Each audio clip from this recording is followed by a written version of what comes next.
What's up, everybody? Welcome back to Stack in the Box College Football Edition. I'm your host, Reed Wallach, joined as always every Wednesday afternoon. It's Cody Williams. You can follow Cody on Twitter at TheSizzle20. You can follow me on Twitter at Reed Wallach. Cody, what's going on, man? Happy Wednesday.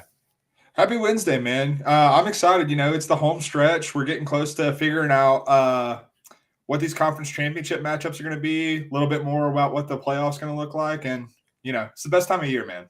No biggie. Yeah, I think off the top of my head, compared to last year, it seems like the conference races are a little bit more defined and we kind of know who's going to be in there. And there's a little less chaos on the way. Maybe college football playoffs a little bit different, but I feel like conference wise, it seems a little bit more like there's like three teams really gunning for these final two spots, maybe even less. And that's kind of just how there's less there's like five teams going and we have to figure a lot out. Most of the conferences seem like they've kind of figured themselves out. College football playoff, though, I was going through last night, like when the rankings, and we're going to get into that in a second, but like who could really make it. And I think we're like, there's a lot less things going on than I think people like last year was like, well, Alabama should get in. TCU, are they going to get in if they went out and then they obviously lose and still fall backwards into it? But to me this year, 7 teams could are legitimately going to end up with a case. Like it's going to be much more binary than I think we had expected given last year's chaos. I think it goes to 8 teams. I think you got to include Alabama, who's in at number 8 in the latest rankings. Like you've got to include them still alive in the mix. And I think like all 8 of those are alive. You could even argue 9 if you want to include Louisville, because if they win out, which I know the rest of their regular season schedule isn't great, but if they win out and then beat Florida State in the ACC championship, that's a 1-loss conference champion. They're going to have a case. I don't know if the committee would put them in, but that's a case. Yeah. Well, let's get into the college football playoff rankings. Second reveal last night in the made-for-TV style event. Again, this isn't really predictive of anything. It's still very early in the process. There's still 3 more regular season games, conference championship week. But going from, let's call it 11, like you just mentioned, but Louisville is 11th, Penn State 10th, Ole Miss 9, Alabama 8th, Texas 7th, Oregon 6th, Washington 5th, Florida State 4th, Michigan 3, Georgia is 2nd, and Ohio State is number 1 again, despite really struggling to pull away from Rutgers there. Cody, what was your biggest takeaway from this one? And then I could kind of tie up my thought on how many teams I really think could actually make it. Yeah, for sure. So I think I thought Georgia was going to leapfrog Ohio State. I was in that camp. I feel like it was a pretty split camp coming into the reveal of whether or not that would happen. I thought they deserved it because, you look at last week and what we talked about was that it seemed like the committee was looking at Ohio State and saying, okay, they had the 2 best wins, so they very clearly deserve to be number 1. Well, now Georgia beats a Missouri team that even after this loss, they still only dropped Missouri down 2 spots to number 14. So they clearly respect this Missouri team. And then Notre Dame loses its 3rd game of the season. And so that weakens that win for Ohio State. So I just thought it was like between eye test and resume, I thought that the committee would, have Georgia go ahead of Ohio State. And I thought it was a deserving decision. I thought that was the right decision. And to see that not happening, I'm curious as to what the committee is seeing in Ohio State that I'm not, because yes, the final score of that Ohio State Rutgers game is 35-16, but that was a legitimate upset bid for 3 quarters, I would say. And Ohio State's offense, until they just started force feeding TreVeyon Henderson, really didn't have it. Once again, the defense obviously stepped up again against a pretty middling Rutgers offense, bad, some might say. And I don't know. I just thought that Georgia was has been the more impressive team week to week this season, and then they get a signature win and don't leapfrog Ohio State. I'm not sure I totally understand that. I completely agree. We both are pretty on record that we don't believe in this Ohio State team, and I don't see the real case for them being number 1, especially because, like you said, their resume is now starting to look softer and softer over the passing weeks where, Notre Dame loses at Clemson, like you mentioned. We'll see what happens with Penn State when they play Michigan this weekend. We're definitely going to talk about that game in just a few minutes. You go back, though, to how many teams could actually make it. And you mentioned 8, maybe 9 with Louisville also having a path. The thing is, though, when you zoom in even further, the Pac-12, only one of those teams are getting in, whether it's Washington or Oregon. SEC, only one of those teams are getting in, Georgia and Alabama. You're not getting both in. The SEC isn't good enough to get both those teams in. Ohio State and Michigan, maybe you get both, but that's it, top. So, like, I think we're starting to get down. Like, Big 12 is only Texas now. I think, obviously, Florida State. I don't think Louisville would actually end up getting into the top 4, in my opinion. I think the resume is there. So, we're getting down to you could start to piece together who's going to get in and kind of just like game theory out. All right, if this team wins, this happens, and so on and so forth. So, to me, I'm a little bit. I think that this is going to be a little bit more routine. It tends to figure itself out anyway, but I think it's going to be a little bit more routine as we head down the home stretch into who's actually going to make the college football playoff and who is going to compete for a national championship. I agree with you, though. I mean, I don't think it's something to go like crazy about with Ohio State being ranked 1 again, but I agree with you. I don't really see. I thought what transpired last weekend was enough to shake it up a bit. But maybe they didn't feel like there was a need to do that because, again, it makes no difference what it was last week versus this week. It's really non-consequential to anything. So maybe they just didn't feel like making a change there. I didn't even listen to the comments. I really don't like subscribe to the whole the TV special thing. I don't either. The one I did get one kick out of. I was working during it last night, so I had to stay around for the comments. And the one kick I did get out of it was Tennessee moved up a couple spots, and Joey Galloway had a real snide comment about, they got a big win over UConn this past weekend, so they had to move them up 2 spots. So I enjoyed that part of it, but that's about it in terms of the TV product.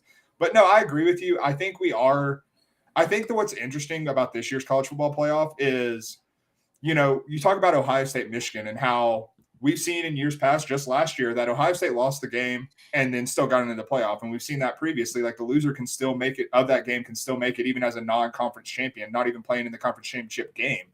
And I don't think we're in a scenario where that's going to happen, because I don't think we're looking at a team. I don't think we're going to have a 2-loss conference champion. Like, we're going to have more than 1 2-loss conference champion, if any. And so, like, I think when you're in that scenario, you kind of lose the case of, if you didn't play in your conference championship game, then you don't deserve to be here. Because, like, Texas, if they win the Big 12 and win out, they're a 1-loss conference champion. Alabama, if they win out, they're a 1-loss conference champion. And I think it's kind of goes back to what you said about, the SEC with Georgia and Alabama. The league's not strong enough top to bottom to support a non-conference champion getting into the playoff.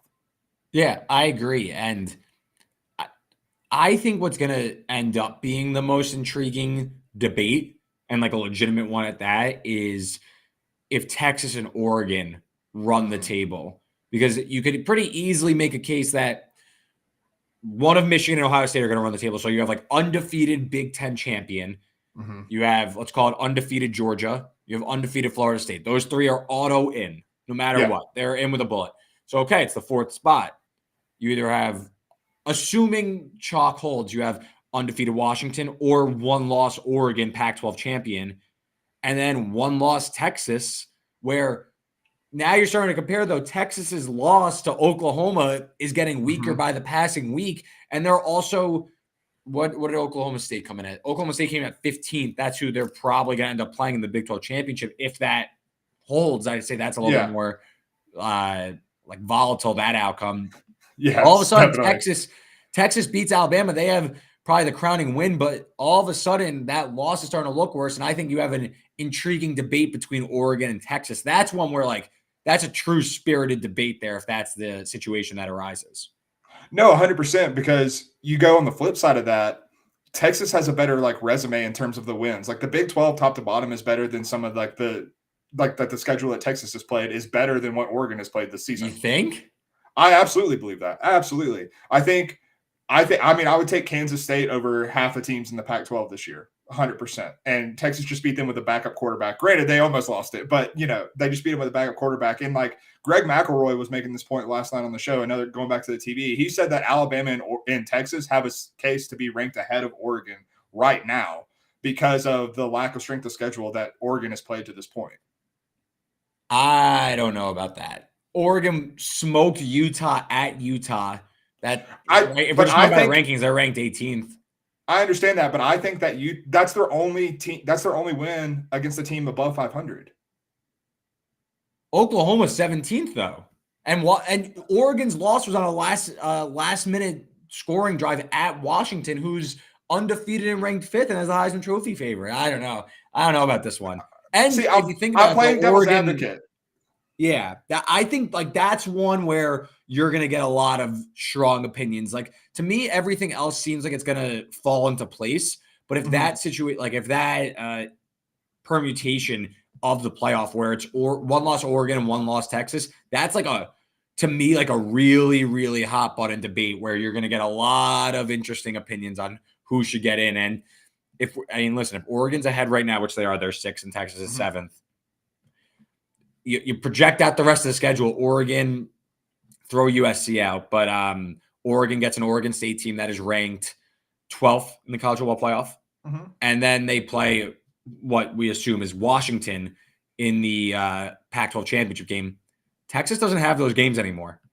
Yeah. Texas will have no opponent that even holds a candle to Oregon State and Washington. So if we're just gaming it out, Oregon, I think, has a leg up and has the inside track. Obviously, got to win out and stuff.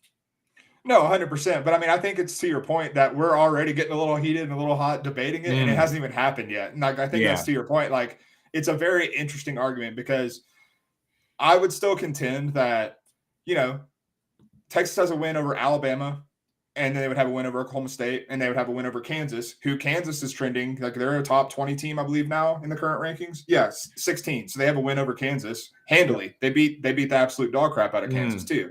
And so like Texas has already piled up those wins. So it depends on what you value more. Like they're probably going to end up with very similar resumes when you get down to it, And so, and like, you talk about, I know the Oklahoma loss in terms of Oklahoma looks worse, but I mean, that was also on a last second play, also in a rivalry game at a neutral site. So like, it's not, getting blown out at home by an inferior opponent. Like go back to Louisville and why you think they don't have a chance, losing to Pitt, like not really having a chance in that game. That's why they don't have a chance. That's a horrendous loss that you're not going to recover from. Neither of these teams have that loss going against them. So I think it's a really fun debate that I hope we get to be a part of. I hope it plays out like that because I think it's more fun when there's more divisiveness and it's not just, oh yeah, these are clearly like, say Washington went on and beat Oregon again and we just have 4 undefeated teams. That's not fun. There's no debate there. Yeah. That's not fun. Then it's like who's going to just lose to Georgia and Michigan in what order. Right. But yeah, all right. So that was a good little college football playoff update. Before we get to our Week 11 betting preview, have you guys heard of SuperDraft DFS? SuperDraft hosts daily fantasy prop games where you can compete for a chance to win cash prizes. The game is simple. For each contest, you are given a pool of props for upcoming games. You pick whether it will be over or under the given total. You can choose up to 8 different props for a bigger win. If you want to join in on the action, we've got you covered. Sign up with our promo code FAN, F-A-N, today and receive a deposit match up to $20. You will also receive a free pick in your first game. Think of it like a free square in a bingo or a free leg in a parlay. Again, use the code FAN when signing up, not only to get you these great rewards, but also let you help out this fine podcast. This offer is only available to new customers who are 18 plus, 19 plus in Alabama, and 21 plus in Massachusetts, and physically present in valid states. Please remember to always game responsibly. Check out the episode description for the full terms of the offer. Again, use the promo code FAN, and you help out the show, and you get some nice incentives to join SuperDraft DFS. All right.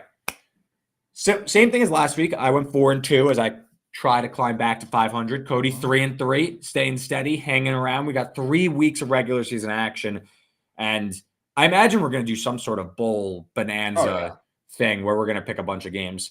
But we still got some work to do here with 3 weeks left. We have six topics. We're going to follow a similar type as last week. We're going to talk about some of the bigger games on the board, upset picks, Sickos picks, of course. And we're going to start, though, with what's been working for us. Past 2 weeks, we both won on these. So our favorite total bet. Cody, where are you going for this one?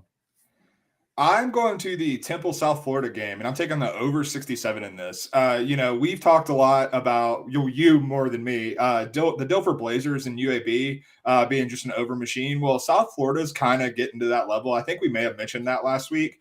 But last week against Memphis, you look at the total of the game going into it, 68.5. The game finished 59-50. Week before that was a weird game against UConn, but the week prior to that was against FAU. Total was at 60.5. Game finished 56-14. Week before that, it was USF UAB. Total 68.5. Game finished 56-35. USF's just been an over machine, kind of in the same vein as UAB, because they play with the fastest pace in college football. USF averages the most plays per game, and I'm pretty sure it's close to like by 5 plays per game. Like they're just running at a breakneck pace right now. But on top of that, their defense is not good. They rank outside of the top 90 in EPA per rush and EPA per dropback defensively, and they're going up against this Temple team that has seen some better days, definitely. But they got EJ Warner back, Kurt Warner's kid. He's back in the fold. He came back last week after being injured and out a few weeks. And he makes this passing offense at least functional. And I think with the pace this game's played at, and then you look at Temple's defense is one of the worst in the country. They're outside of the top 125. Reminder, they're 133 FBS teams. They're outside of the top 125 in EPA per rush and EPA per dropback defensively. And when you look at the pace, Temple also plays at, I think, the 38th fastest pace in the country. I just don't see how this game doesn't end up like, I have it going into the 80s, but if I get into the 70s, that's fine too. I just over 67.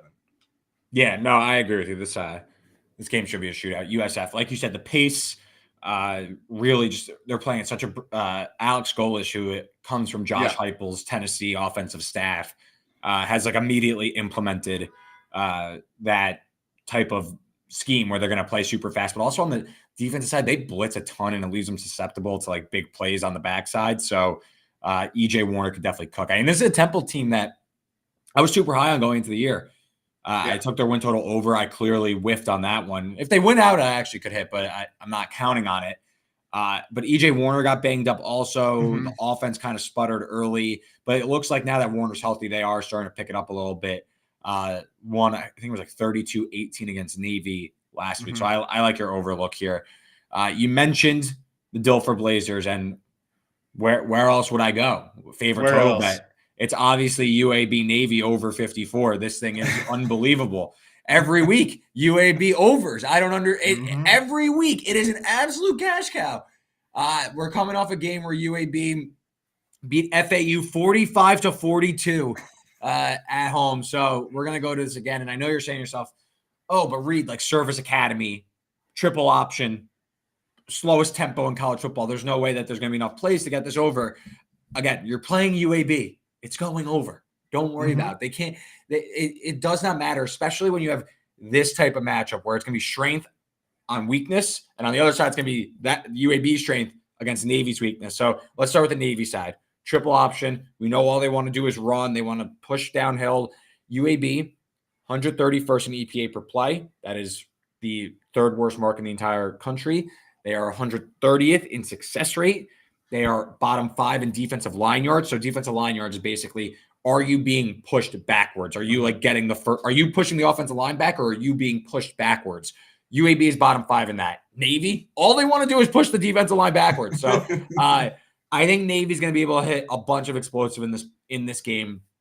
Now let's talk about the other side. I mean, I've sung the good graces of Trent Dilfer and Alex Mortensen all season long. Jacob Zeno, last week was ridiculous. I think he passed like 430 yards. Top 35 in EPA per play. 31st in success rate. Offense is going to cook. What does Navy struggle at? Defending the pass. 113th in EPA per pass allowed. We've seen them really struggle throughout the year against teams that can pass. You were just talking about Temple. EJ Warner was able to cook in this game. You go back and you look for like specific instances of where Navy struggled. Sam Hartman cooked them in the opener to 42 points. Memphis moved the ball at will, 28-24. USF, you were talking about fast-paced, explosive offense, 44 points at Navy. So Navy, they're going to struggle to slow down this UAB passing game, but UAB is also going to struggle to slow down Navy's run game. Dilfer overs. Absolutely. Yeah, no. Blindly bet them and profit. That's it. 100%. And like we've talked about, and when we talked about the Service Academy unders last week, you mentioned that, Navy and Army are they're not abandoning the triple option. They're still triple option based by a large margin, but they are incorporating more passing things. So like, it's not just like entirely slow pace clock running the entire time. And with this total at 54 in a UAB game, that's just disrespectful to the Dilfer over. It's unbelievable. I mean, listen, thank you. I've had a slow start to the year, so I'll take the free bets where I could get them. Absolutely. After starting our week 11 betting preview with 2 AAC games, let's talk about one of the bigger games on the board.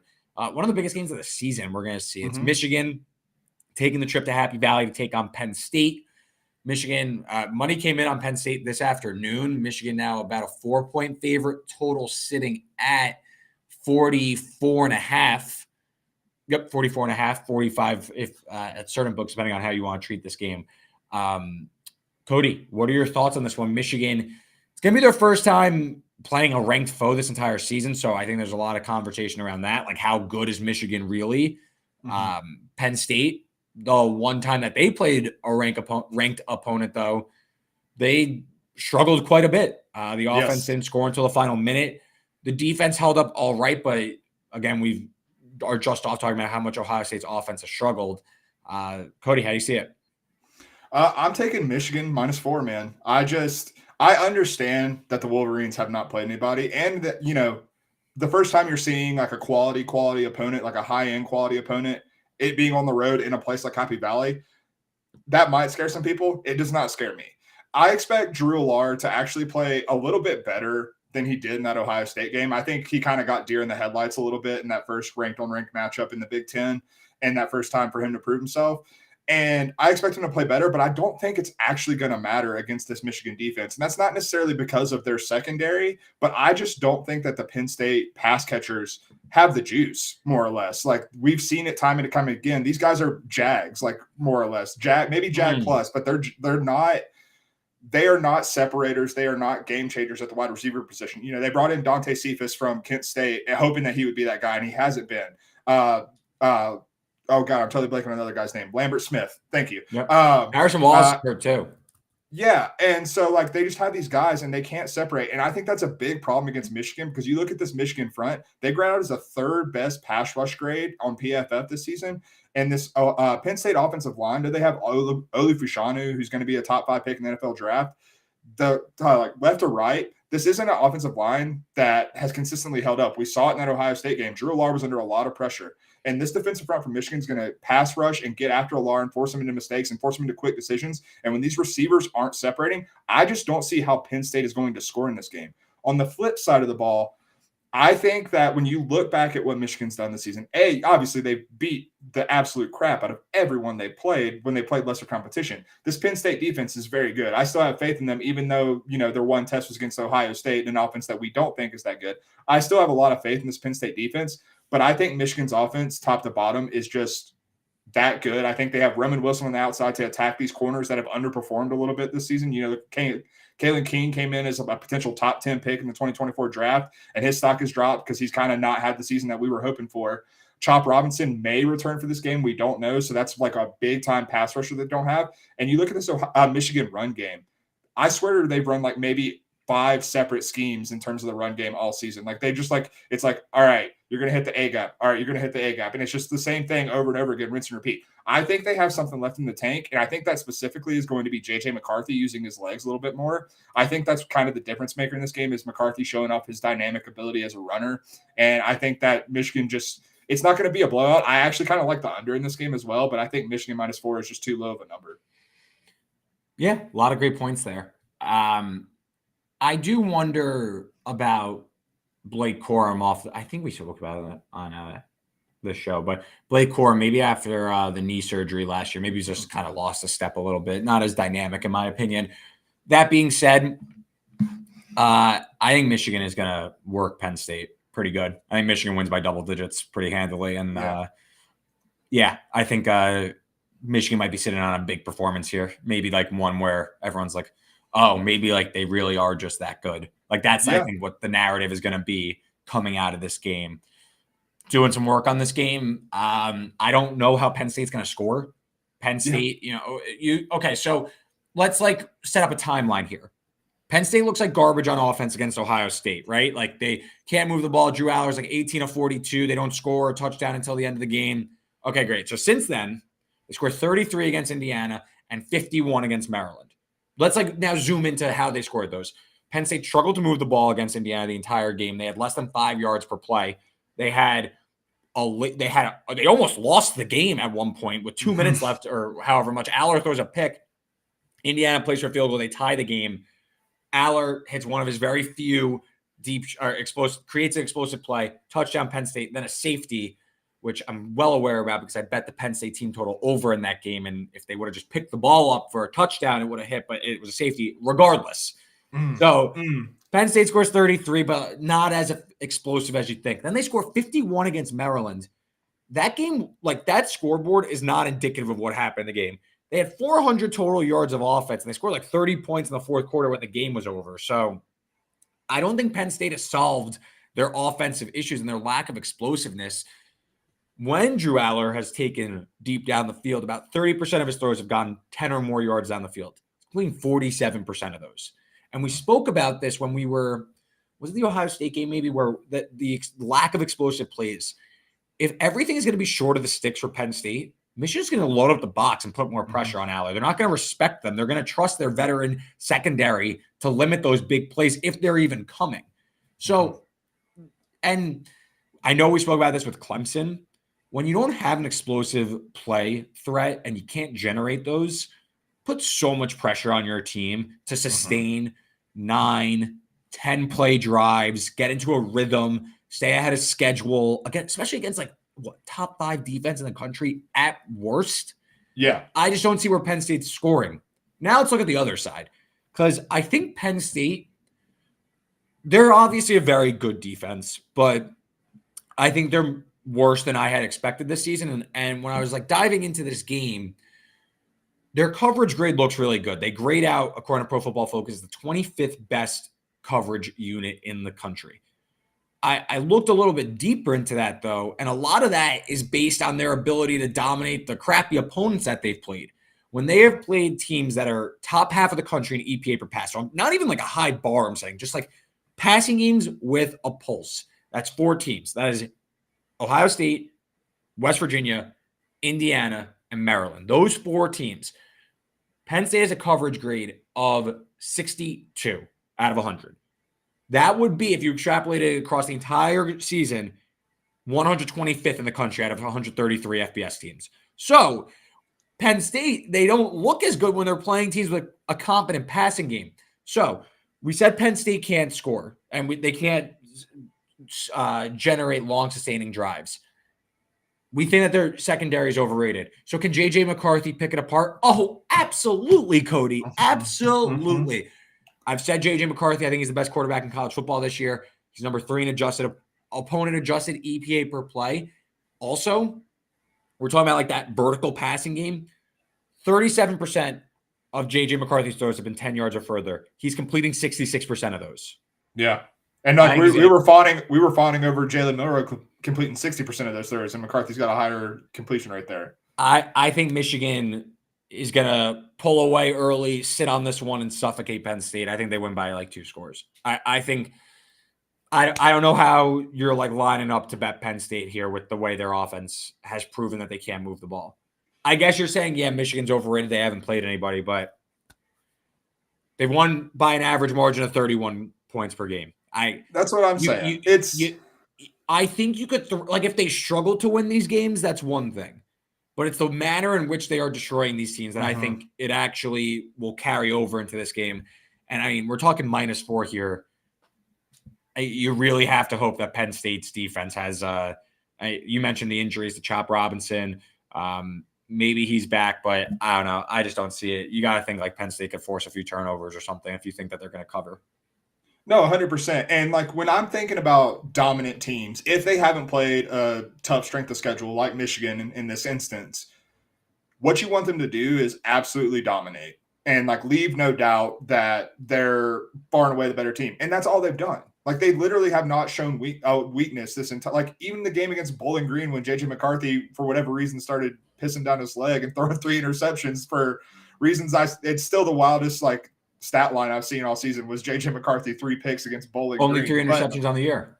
Yeah, I know. It's crazy. Against a subpar MAC team. What a wild world we live in. But I just don't see Penn State being able to score. I wrote in my notes, and behind the curtain, I write some jokes to myself just to keep me in good spirits when I'm doing my notes. And I wrote this line should be above a touchdown, and I would still take it. Like it should. Like I don't understand where this line is coming from unless it's just a complete distrust of Michigan, which I don't fall in that camp. I just don't.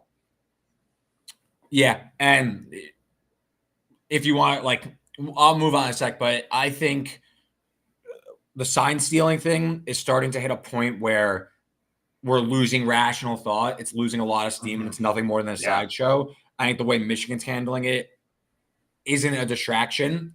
It's like something else going on with the team. And I don't think, based on how the team is operating and how this is starting to be covered, you're starting to see now, like, oh, well, like Penn State, Rutgers, and Ohio State were like sharing, like they're opening Pandora's box. That was something that I've said this past week. And I know Dan Wetzel of Yahoo Sports did a good article, kind of said, like, yeah, Big Ten is starting to like fumble this a little bit. And I think that they actually now need to kind of nip this in the bud and push it off until the offseason after JJ McCarthy cooks this weekend.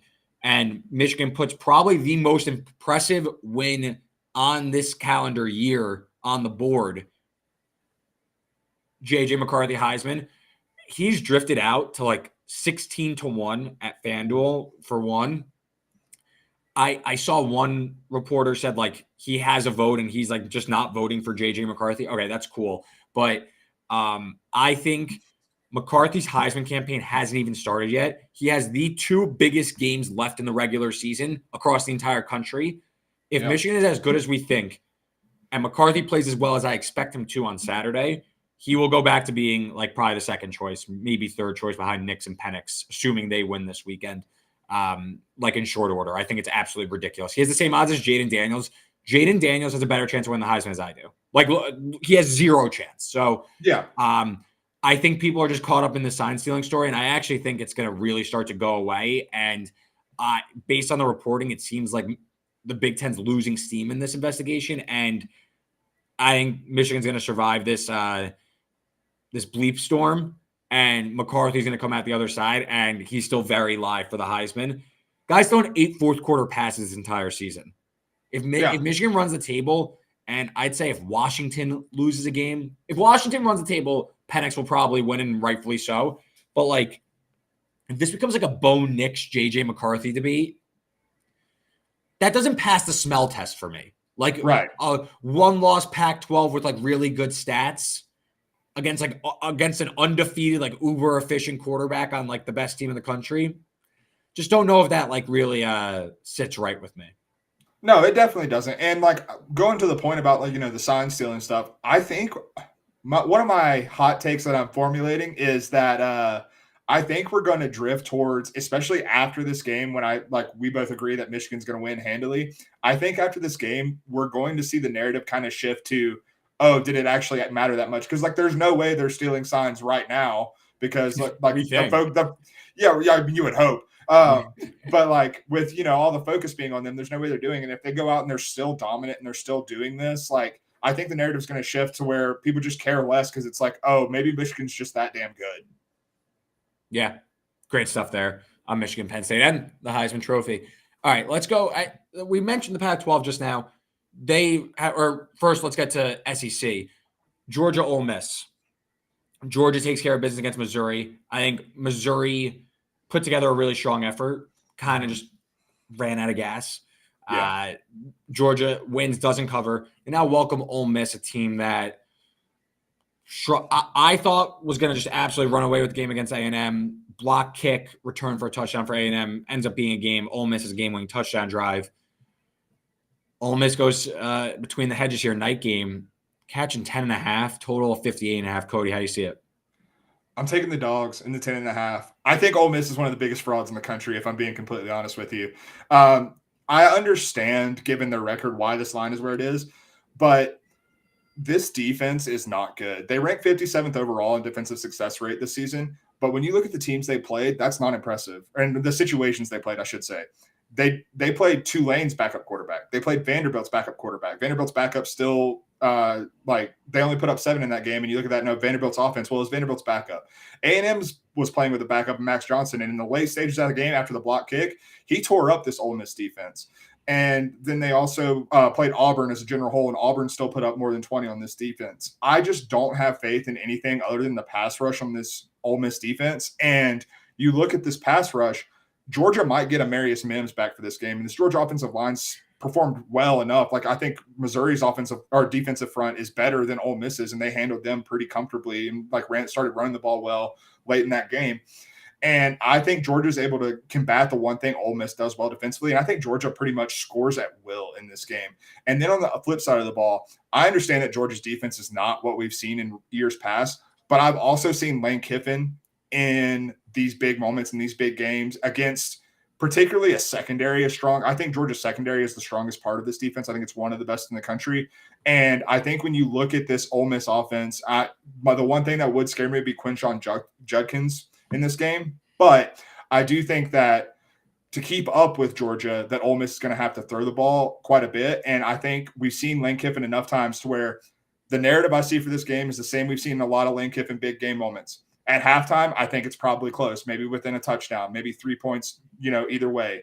And then in the second half, Kirby and that Georgia defense adjust. And Lane Kiffin doesn't have the adjustments, doesn't have the answers, doesn't have the script to keep going with this, and Georgia just pulls away because I don't see Ole Miss stopping them in this game. Yeah, I tend to agree. The Ole Miss defense, out to the top 90 in passing success rate, and I hold Carson back pretty high regard. I think he's fantastic. Yeah, absolutely. Brock Bowers might be available for this game. I don't really expect it, but you never know. That being said, my bet is on the Georgia team total over 34.5. I won't belabor the point like you kind of mentioned, but I think that the offensive ceiling is really, really high for this Georgia team. And with Ole Miss's pace, might give Georgia a few more possessions. Mm-hmm. Also, the one reason why I'm staying off the spread here is I imagine there will be about 3 or 4 plays where Ole Miss will go for it on fourth down, or they will take chances, and maybe they work. Like, you just get Lane's going to just gamble, and maybe it'll work for him, maybe it won't, and it turns into a blowout. So I'm a little wary of the spread in case Ole Miss runs hot on fourth down and they turn maybe what would be 3 points for your conventional football team into 6 points for your Ole Misses of the world. So I expect a hyper aggressive game plan. I think Ole Miss is going to try and go for the win.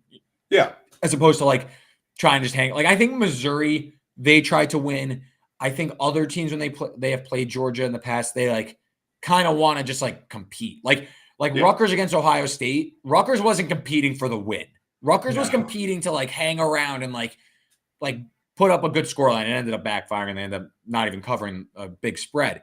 But Ole Miss to me is going to try and go for the win against Georgia.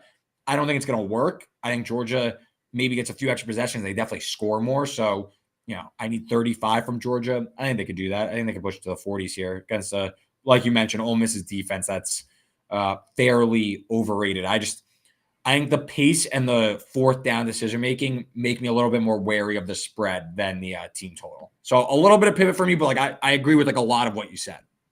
No, 100%. And, why I'm a little more confident in the spread is Georgia's defense, on a down-to-down basis is not the unit that we've seen the past 2 years specifically, especially in terms of the defensive front. But you look at these linebackers, and I understand Dumas Johnson's out for this game after, I believe it was a forearm fracture that he suffered, if I'm remembering correctly. But it's Georgia. They have another 5-star, I'm sure, that's coming in right behind them. But Smell Munden and these guys, they're so hyper aggressive with their linebackers in those aggressive situations from the offense. We saw it in the Florida game. Florida was trying. I respect Billy Napier for playing for the win early in that game. It backfired horribly, and Georgia pulled away big time and, ended up winning by 23, even with Florida getting a late score in there. And I think we're in a situation where we could see that again, because even if Ole Miss, early on is able to, sustain drives, keep things going on fourth down with an aggressive mentality, I think this Georgia defense is still talented enough that you're not going to end with a positive success rate trying to do that against this team. I agree. Now let's talk about some Pac-12 football. Like last week, plenty of big games here, but I think they're starting to lose a little bit of their luster. But we have a handful on the card. We have upstart Arizona traveling to Colorado to face the spiraling Deion Sanders Buffaloes. Washington, Utah, battle of top 15 teams. Obviously, you have Washington seemingly back on track after a few close calls. USC fires Alex Grinch. They're going to travel to Autzen Stadium to face that wagon Oregon that we were talking about earlier. UCLA might have some quarterback issues here with injuries. They host Arizona State. Oregon State's a big favorite against Stanford. So a lot of intriguing games. So we're just going to go Pac-12. Open board here. You can take whoever you want. Cody, what is your favorite Pac-12 bet? I'm going to that USC-Oregon game in Autzen Stadium, and I'm taking the under 73.5. Full disclosure, I really wanted to take USC plus 15 in this game. I think that this defense is going to bounce back in a post Alex Grinch world, because when you look at Alex Grinch, the one thing that seemed to always be the problem with this defense is the scheme was just too complicated, and that these players, especially when you're filling out these at USC, when you're filling out these players to the transfer portal, like you forget fundamentals like tackling, like a high missed tackle rate and things of that nature. I think that they play more of a see ball, hit ball type, like simplified defense in this, and I think that helps them. I don't think they're going to stop Oregon a lot, to be very, very clear about that. But when you look at these two teams, both of these offenses, this actually shocked me when I found it. They rank outside of the top 60 in terms of plays per game. They actually run at a relatively low pace, both of them. Like I expected Oregon to run at a little bit faster pace than that. I knew USC had kind of slowed it down. But then on top of that, Oregon's defense has been phenomenal this season. But the one area we've seen them sometimes be susceptible is against the run. And USC's rushing offense has been incredibly good this year. They actually rank second in EPA per rush this season. And I don't know, I looked for updates, couldn't find anything on if Marshawn Lloyd, who was out against Washington last week, is going to play. It didn't matter. They still ran the ball decently well against Washington, which is obviously a worse defense. Don't get me wrong. But I think that when you have USC realizing with Lincoln Riley that running the ball and keeping the clock running in that capacity is going to be the best way to move the ball and control the pace and limit the possessions for Oregon. I think we just see a game that just doesn't have enough possessions to get to 73.5. And then you throw in the talent of Oregon's defense that's probably going to end some drives with, shutting down the passing game a little bit for USC. And then the defensive bump I'm expecting with Alex Grinch being gone from this USC defense. I just think this total is just a little too high for me. I kind of like the over. I can't take a USC under. I can't. I get it. I totally get it. I told you I got through my shot collar and I took USC with the points last week, and I just can't do it anymore. I can't. Last year all I could do is fade them, and I lost. I eventually got even with them when it mattered most, but I lost a bunch. And then this year I start playing on them because I feel like it's like rock bottom, and like Caleb Williams is this fantastic player, and just came back to bite me. I mean, the turnover regression has hit this team incredibly hard. So, tough to really trust anything with USC right now. My bet, another team that's like kind of spiraling here, is Colorado. I'm going to think they're under 55 against Arizona. Arizona, since making the move to Noah Fafita, which has paid like incredible returns for them. Oh, yeah. Hang with Washington, should have beat USC. They beat Oregon State. They beat Arizona, or they beat UCLA. Sorry, he plays for Arizona. Beat UCLA. Really great play. They're not pumping the ball down the field very much. Fafita, not putting the ball in harm's way. Only he has less than 10 big-time throws so far this season. So it's not like an aggressive, explosive offense. Arizona's been a lot more methodical than you'd think, like especially with Jaden DeLauro. So there's been a real change in identity for Arizona. How about their defense? Top 5 in rushing success rate allowed. Top 35 in total sacks. They're lights out against the run. Taking on a Colorado team that they demote Sean Lewis, who was running this like really fast, up-tempo, exciting scheme. They go to Pat Shurmur, former NFL coach, and I know they were playing a pretty stout defense in Oregon State, but you just saw the philosophical change. Shedeur Sanders only ran 30, or he only had 39 pass attempts. I think they're starting to think, I think Deion's starting to maybe think like, let's try and keep Shedeur out of harm's way. He's taken more sacks than any other quarterback in the country so far this year. So I think this Colorado team, they're not going as fast anymore. They're trying to do an identity change on the fly to keep Shedeur a little healthier.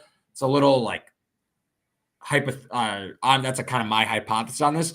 Not to mention though, just Colorado as a whole, outside the top 100 net yards per play. So this offense isn't as high flying as we thought. And now they're playing another really stout defense. I think they're going to struggle to move the ball. On the other side, Arizona, just again, they're not as explosive as you would think when Jaden Delore was under center and how they performed maybe over the last year and a half plus. This is a different offense with Noah Fafita taking over. They're hyper efficient. They're top 5 in success rate, but they're out to the top 100 in explosive rush and pass rate. So I think this might be a slower paced game. I think Arizona shuts it down. I think Arizona wins and covers because Colorado's in a bad way right now, but more in the neighborhood of similar to what last week's score was against Oregon State, kind of, where Oregon State kind of went ahead and sat on it, and it was 26-19. I could see a score line where Arizona's in the mid to high 20s and Colorado gets 2 touchdowns tops. And Arizona kind of takes a lower scoring game with the win. No, 100%. I would be terrified to take Arizona covering in this game. And the reason is I kind of like Arizona to cover. So, I mean, if I was going to, let me be clear. I'm terrified of a side in this game. I don't want to take a side in this game. You have the right play in this game because when I look, going back to what you said about the offensive coordinator switch and going to Pat Shurmur calling the plays, I think it is what you said, trying to protect Shedeur a little bit, but I also think it's Dion. And initially, I was very confused because Sean Lewis is a great offensive mind. And I was like, why are you demoting your best assistant coach? This doesn't make a whole lot of sense to me. But when I look a little bit deeper at it, I believe, and I look at the last week's game against Oregon State, I think it's a play to try and allow more variance in limited possessions. They're playing at a much slower pace now. They're limiting possessions. And if they can create a turnover, that puts them, if they're limiting possessions and not playing at this breakneck pace that they were under Sean Lewis, then that potentially gets them within this. And it also makes them really liable to backdoor cover like they did against Oregon State last week. And so that's why I'm terrified of either side, because I think this pace, the pace that they're playing under with Shurmur, I think is devised basically to play to cover and potentially, if you get some lucky bounces, to be in the game to win a game that you really otherwise wouldn't have a chance in, especially if you were still playing at that fast pace. Yeah, Colorado, 58 offensive plays last week, only 4.1 yards per play. Against Oregon State, they lose 26-19. Let's do some upset picks. Yes. Last week, we both took ours home. BC, for me, smaller underdog, and then you hit the Bedlam That's right. Pooch. Oklahoma State winning outright, plus 195. Awesome bet from Cody. How are you going to follow it up this week? So I'm getting less aggressive this week, but you're going to try to sit on the win. Honestly, it's not that. It's that there are a lot of big spreads this week. I don't know if you had the same thought when you were looking around, or teams that you just don't think really have a chance if they're within a manageable number. But I'm going with Nebraska plus 2.5 at home against Maryland. Maryland might be on quit watch, man. Maybe that Penn State game I was telling you about. I was talking about earlier. That fourth quarter was rough. Yeah, and that was just a continuation of what's been happening for the Terps, though. So they were tied with Ohio State at halftime. Since halftime of the Ohio State game, here's what Maryland has done. They lost the second half to Ohio State 27-7. Then they lost to Illinois at home.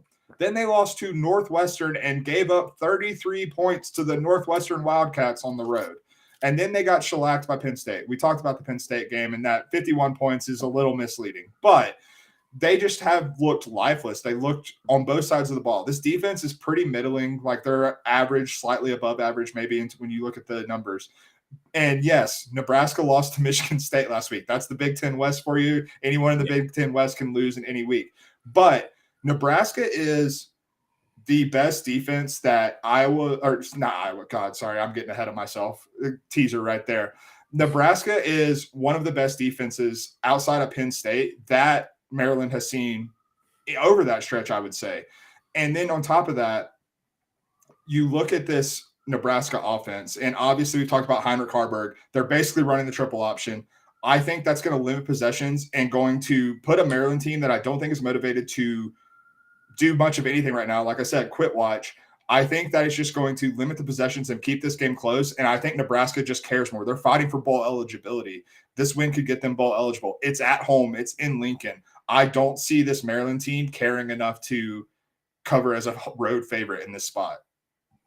I agree. And it's I was thinking Michigan State missed my card last week, but Michigan State is a home dog. And like Nebraska, why was Nebraska a road favorite in that game? That didn't Yeah. pass the smell test to me. But it's the same kind of concept here.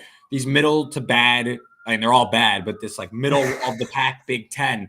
Why are certain teams laying points on the road against what seems to be at least a competent Nebraska team? I'm not gonna say they're any good, but at least they seem to have like their ducks in a row at least. They're playing hard. They're just lacking talent. They're just lacking talent. Maryland's the opposite way. They have plenty of talent. They're just not playing hard. Yeah, and I mean, I'm in that spot, especially in Lincoln, which I mean, say what you will about what Nebraska's been. Lincoln is a tough place to play on the road. Like, it's in the middle of nowhere. You're not doing anything, and all you have is just a bunch of Nebraska fans yelling at you. Like, it's not a fun place to play. And you know what? Like, say what you want. Maybe this is me like subscribing to the narrative too much, but all these like Matt Rule social clips of him like giving like inspiring speeches and stuff, like it seems like them qualifying for a bowl would be like a really, I mean, First of all, it 100% is. I'm not taking anything away from them, but it seems like Matt Rule has this team bought into where, hey, let's like make a bowl this year. And like, we could take that momentum with us into year 2 of the Matt Rule era. So I like completely agree with you here. Yeah. And I mean, you look at, especially with how they started, because they started the season 0-2, getting blown out by Colorado.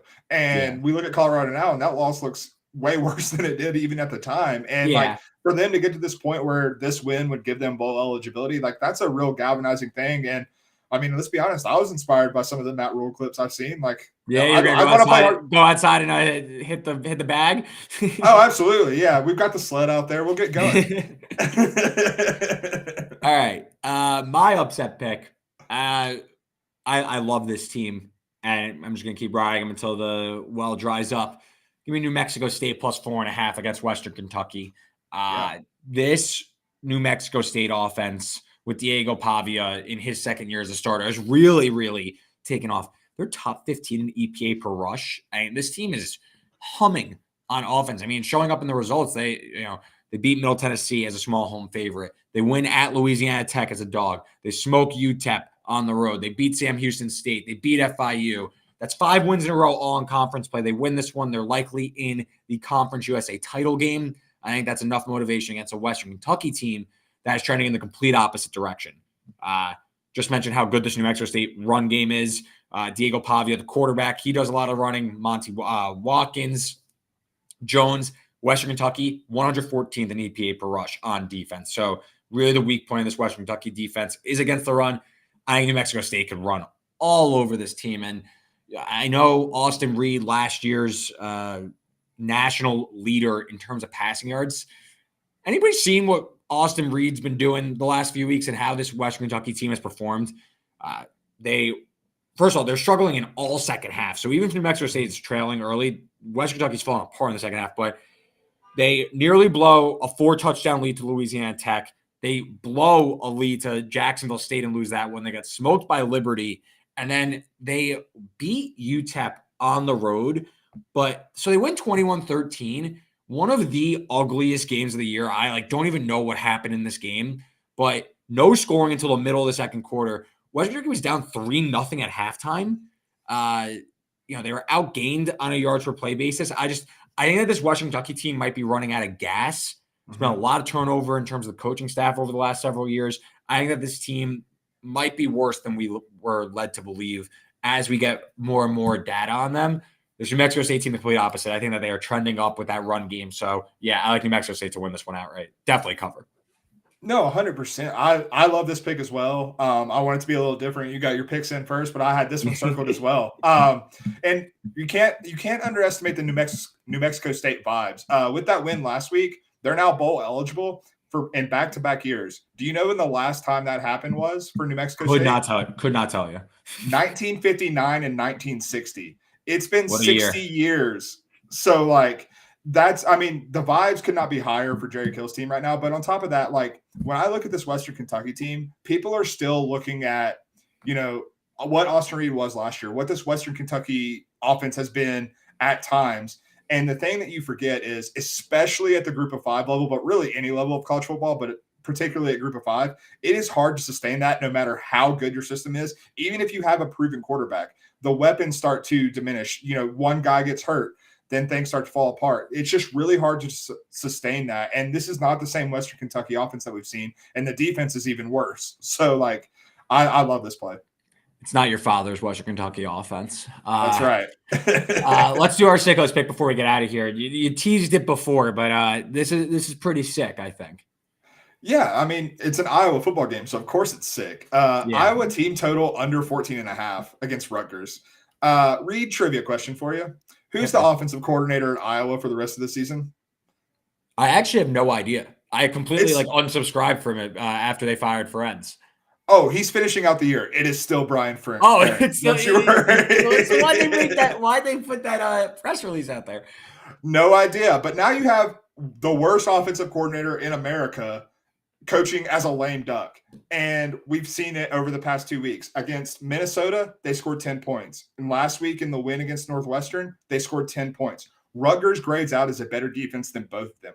We have seen nothing from the 131st ranked success rate offense this entire season. They can't run the ball and they can't pass the ball with any kind of consistency on this Iowa offense. Rutgers does struggle a bit against the run, but they are still better than Minnesota and Northwestern in terms of success rate against the rush.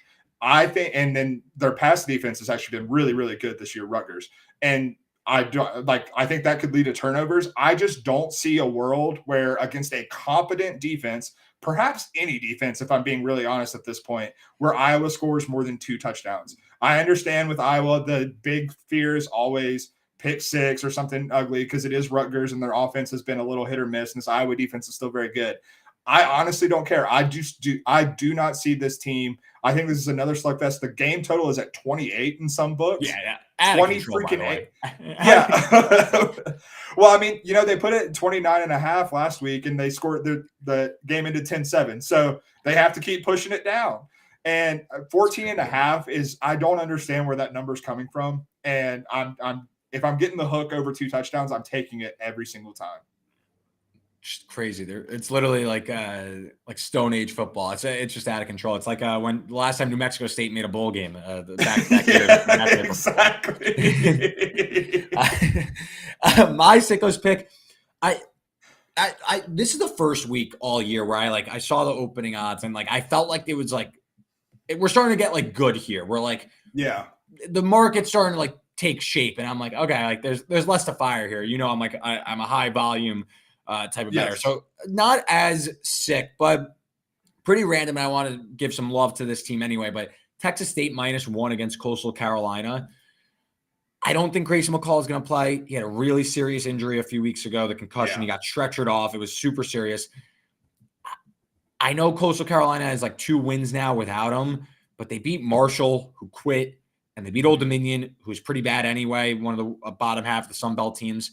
This Texas State team has been really good all year. The offense has been electric with G.J. Kinney. They're top 20 in explosive play rate.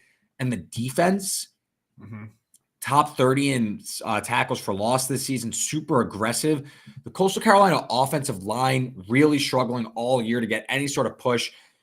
Questionable play calls from first-year coach Tim Beck. I think this is where there's a little bit of a correction for Jarrett Guest, and we see that drop-off from McCall to Guest. So I like Texas State here. I think you're getting the better team to simply win the game. I don't put much into the Coastal Carolina on the light blue turf, the Smurf turf, or what is it, a baby blue Smurf turf. I think Texas State's good here, and they just simply win the game. So I'll take them as my Sickos pick. Not that sick, but I think that we'll do what we have to do. I think it's on ESPN Plus and whatever. So you have to go hunting for this one. That's probably a baseline for the Sickos pick. Oh yeah, we've got the streaming options because I'm pretty sure Iowa is on Peacock. So yeah, it's the streaming Sickos pick this week. But I'm 100% with you. Texas State's just the better team, especially without Grayson McCall. A lot of my North Carolina friends will tell you that Tim Beck was a bad hire at Coastal Carolina. The NC State offense has frustrated many NC State fan over the years, and that's Tim Beck's fault. So I agree. And I mean, even with Grayson McCall, this was a much lesser Coastal Carolina team. And then I think the drop off from McCall is pretty substantial. And so, with the way Texas State has been playing and been scoring, I just think getting one, basically a pick 'em. I think you're definitely on the right side here. Yeah, I think this is where you see that drop off. You had 2 bad opponents that don't really expose that. And now you're getting a pretty formidable Texas State team that's clearly on the rise. So I took the points there. But yeah, great show. Right at an hour, trying to keep this short and sweet as possible. Cody, you want to recap your picks and we'll get out of here? Yes, sir. Let's do it. So favorite total, I have Temple USF over 67. Michigan Penn State game, give me Michigan -4. Georgia Ole Miss, Georgia -10.5. I like the dogs to cover that. Pac-12, I'm going to USC Oregon under 73.5. Just hold your nose and pray for a little bit of defensive life with Alex Grinch gone. Upset pick, give me Nebraska at home against Maryland. It's +2.5, +110 on the money line. And then Sickos, Iowa team total under 14.5. You can go ahead and see if you can cash that now because that's going. I love it.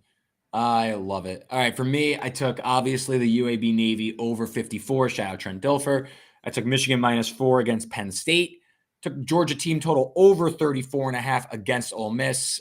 Arizona, Colorado under 55. New Mexico State +4.5 against Western Kentucky. I think they're going to win outright. And then my Sickos pick is Texas State -1 against Coastal Carolina. Cody, great show as always. For those still listening, make sure you check out that SuperDraft DFS promo. Use the promo code FAN. You will get a deposit match up to $20 and a free pick in your first game. It's like a free spot on the bingo card. So until next Wednesday, we'll see you then. We'll probably get more upset about some college football playoff rankings, and hopefully we have a winning week. Talk to you next Wednesday. We'll see you then.